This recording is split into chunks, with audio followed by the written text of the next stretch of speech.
I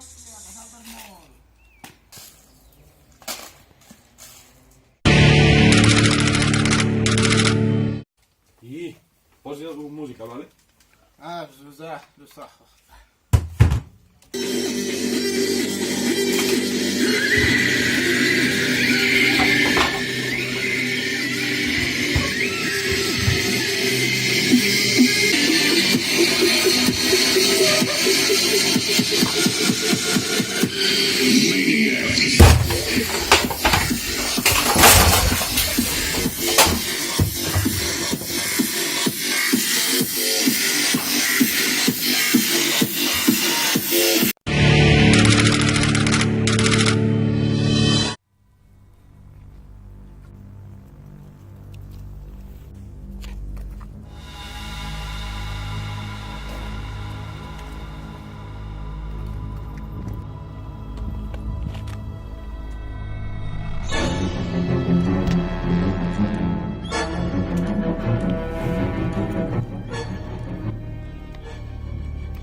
Dia, tio.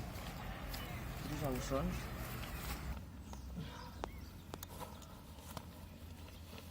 Vaig a provar el nou espinel que m'han donat.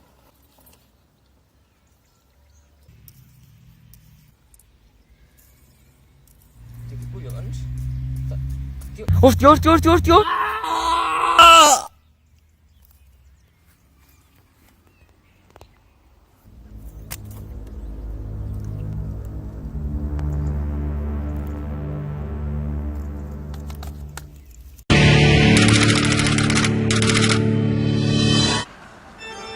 Hoy en Viajando con Fernando vamos a Rumanía, Transilvania.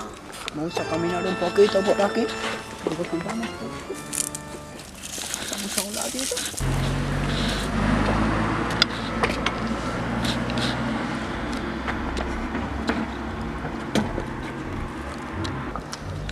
Bueno, aquí estamos esperando, hostia, tío, qué asco, a un amigo que nos acompañará en nuestro viaje de Transilvania. Para nada es un vampiro, porque no lo es, no lo es. Bueno, aquí nos espera nuestro compañero. Está por aquí, ha dicho que no hagamos ruido. ¿Pero qué coño estás haciendo, chaval? Está mareado. Hoy os voy a enseñar Transilvania. ¿Cómo estás? Bien, bien. Una gran noche, ¿no? Sí. Bueno.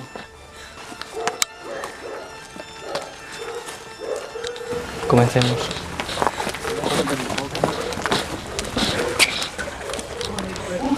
Viajando con Fernando. ¿Te gusta mi casa? Sí, muy acogedora. Algo peculiar, ¿no? Es una gran noche. Tú no entenderás por qué. Como puedes comprobar. Espera. Coño, ¿qué es eso? Esto, una tráquea de un cordero. Como puedes comprobar, es una noche muy... A ver el cuello. Sangre...